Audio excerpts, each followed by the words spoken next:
शेतकरी कोलमडलेला आहे. शेतकऱ्याच्या कांद्याला बाजारभाव मिळत नाही. मात्र बैठक होत असताना कुठेतरी राजकीय नेत्यांनी वाद केलेला आहे.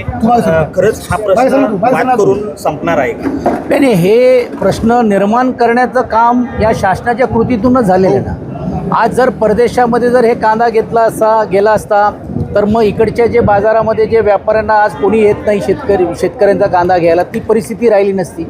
मोठ्या प्रमाणावरती कांद्याची आवक वाढल्यानंतर भाव हे कडकडणारच आहेत.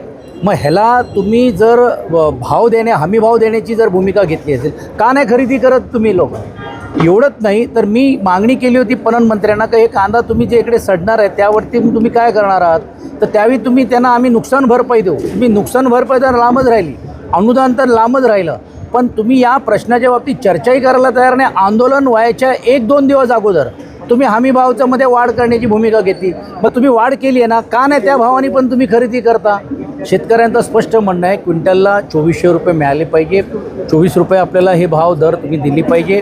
आज ते दर न मिळाल्यामुळे लोकांमध्ये रोष निर्माण झालेला आहे. त्याची सुरुवात संभाजीनगरच्या शेतकऱ्यांनी केली, काल चांदवड नाशिकला झालं, आणि मूळ तर हा तालुका आंबेगाव असेल, चाकण असेल किंवा खेड आळंदी असेल, हा मुळात तालुकाच हा कांद्यावरती निर्माण होत असताना याची व्याप्ती ही इतर जिल्ह्यांमध्ये आणि राज्यामध्ये वाढलेली आहे. तर तुम्ही ह्यांनाच जर सुरक्षित ठेवणार नसेल तर कशाला कोण पीक लावणार आहे पुढच्या वर्षी?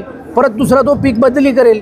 आणि म्हणून या सर्व मागणीच्या बाबतीत आज दिशा ठरवण्यासाठीच आम्ही सर्वजण लोकप्रतिनिधी आणि संघटना एकत्रित रीतीने घेऊन दिशा ठरवण्याचं काम आम्ही करणार आहोत.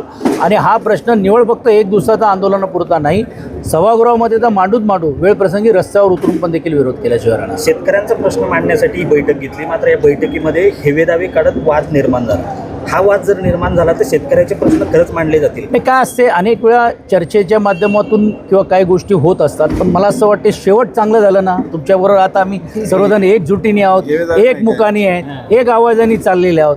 आमचं तर म्हणणं असं आहे की जे या बैठकीला आले नाही त्यांच्याबद्दलची चर्चा करा. खरं तर ही काय बैठक आहे, ही काय राजकीय पक्षाची नव्हती. ही बैठक ही संघटना आणि सर्व शेतकऱ्यांनी होती. मला तर आनंद झाला असता आजी माजींनी पण यायला पाहिजे होतं. जे सरकारमध्ये त्यांनी येऊन सांगायला पाहिजे होतं सरकारची ही भूमिका आहे, आम्ही सरकारशी हे बोलू. मला असं वाटतं त्यांच्याकडे पण लक्ष देण्याचं काम केलं पाहिजे. फक्त घरी बसून शेतकऱ्यांचे प्रश्न सुटत नाही, रस्त्यावर उतरूनच सरकारला जागा करावा लागेल. यासाठी इतर आले असे तरी देखील आम्ही स्वागत केलं असतं.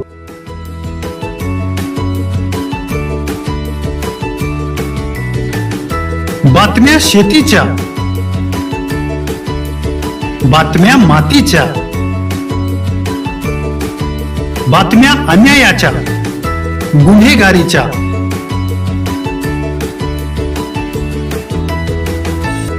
राजकारणाच्या आणि समाजकारणाच्या,